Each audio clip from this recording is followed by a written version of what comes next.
why do so many people reach success and then fail? Well, one of the big reasons is we think success is a one-way street. So we do everything that leads up to success, but then we get there, we figure we made it, we sit back in our comfort zone, and we actually stop doing everything that made us successful. And it doesn't take long to go downhill. And I can tell you this happens because it happened to me. Reaching success, I worked hard, I pushed myself, but then I stopped because I figured, oh, you know, I've made it. I can just sit back and relax. Reaching success, I always tried to improve and do good work, but then I stopped because I figured, hey, I'm good enough. I don't need to improve anymore. Reaching success, I was pretty good at coming up with good ideas because I did all these simple things that lead to ideas. But then I stopped because I figured I was this hotshot guy and I shouldn't have to work at ideas. They should just come like magic. And the only thing that came was creative block. I couldn't come up with any ideas. Reaching success, I always focused on clients and projects and ignored the money. But then all this money started pouring in, and I got distracted by it. And suddenly I was on the phone to my stockbroker and my real estate agent when I should have been talking to my clients. And reaching success, I always did what I loved. But then I got into stuff I didn't love, like management. I'm the world's worst manager, but I figured I should be doing it because I was, after all, the president of the company.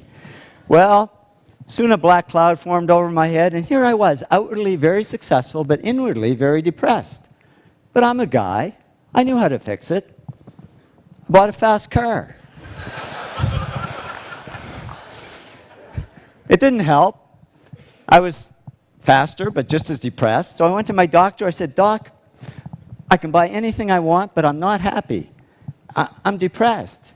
It's true what they say, and I didn't believe it until it happened to me, but money can't buy happiness. He said, no, but it can buy Prozac.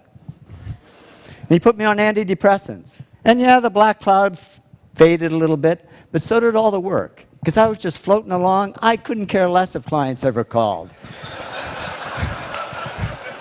And clients didn't call, because they could see I was no longer serving them, I was only serving myself.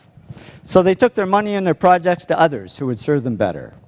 Well, it didn't take long for business to drop like a rock. My partner and I, Tom, we had to let all our employees go. It was down to just the two of us, and we were about to go under.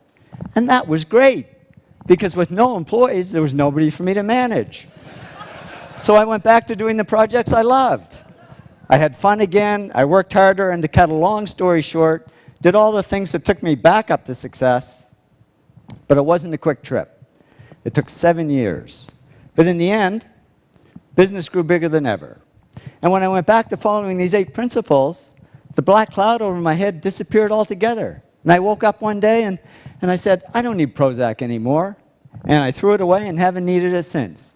I learned that success isn't a one-way street. It doesn't look like this. It really looks more like this. It's a continuous journey. And if we want to avoid success to failure syndrome, we just keep following these 8 principles, because that's not only how we achieve success, it's how we sustain it. So here's to your continued success. Thank you very much.